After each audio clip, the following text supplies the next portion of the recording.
మనోడు గొంతు సవరించిండంటే అందరు నోరెళ్ళ పెట్టాల్సిందే మళ్ళా. అట్లని పాటలు వాడడుల్లో డబ్బింగ్ ఇరగదీస్తాడు.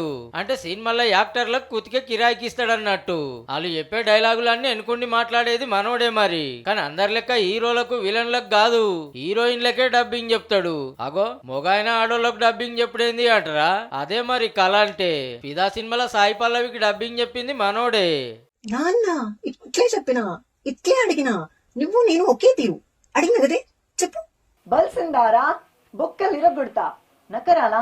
కళ్ళు మూసుకుంటే సాయి పల్లవి లెక్కనే కొడుతుందిలే. ఆ ఒక్క హీరోయిన్ తోనే ఆగలేదుల్లో.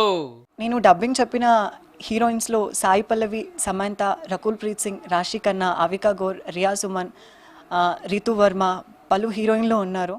మొత్తం 187 సినిమాల్లో 35 మంది హీరోయిన్లకు డబ్బింగ్ చెప్పిండంటే చూడుర్రిగా. ఓ మలక నేషనల్ అవార్డు సుత కొట్టిండు. మళ్ళా తెలుగు ఒక్కటే కాదు, తమిళం, మలయాళం, కన్నడ, హిందీ సినిమాల్లో సుత టాలెంట్ చూపెట్టిండు.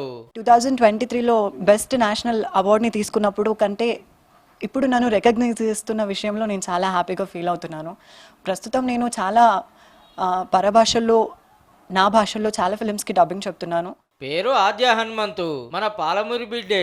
అయితే సినిమాలకు ఎందుకు వచ్చినవన్నా అని అడిగితే, ఈ పాలమూరి వాళ్ళకి సినిమా మీద అంత అవగాహన లేదు. డబ్బింగ్ ఆర్టిస్టులు, సింగర్స్లు కూడా పాలమూరి వాళ్ళు అయి ఉంటారా అన్న వంకర ప్రశ్న నన్ను ప్రతిసారి వెంటాడింది. గట్ల ఎడ్డిచ్చినందుకు పాలమూరోళ్ళకి ఏం తక్కువ అని దునియాకి ఎరక చేస్తుండు పో.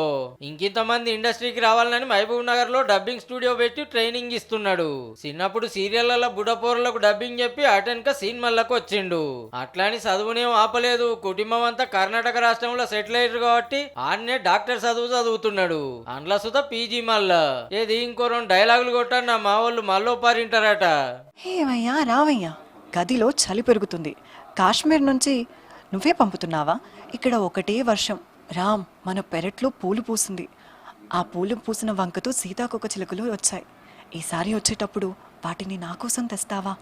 ఇది మా ఊరు మల్లన్న గుడి, మస్తుంటది, చూస్తావా? కానీ పొద్దుగల 3 గంటలకు లేవాలి. నీ వల్ల అవుతుందా? తనే స్నానం, తల స్నానం, పంచగట్టుకోవాలి అని మన తిరుపతి లెక్క. నేను ఇస్తా, పొద్దున గామన లేవాలి కదా, పోయి పడుకో. ఇప్పటిదాకా ఆడోళ్ళకు మొగోళ్ళకు డబ్బింగ్ చెప్పంగా చూసి ఉంటారు. కానీ ఆద్య హనుమంతు హీరోయిన్లకు డబ్బింగ్ చెప్పుకుంటా హిస్టరీ తిరిగేసి మరిగేసి రాస్తుండు పో. వెళ్ళిపోవే, వెళ్ళిపో. ఇంకా నేను నాన్న అంతే.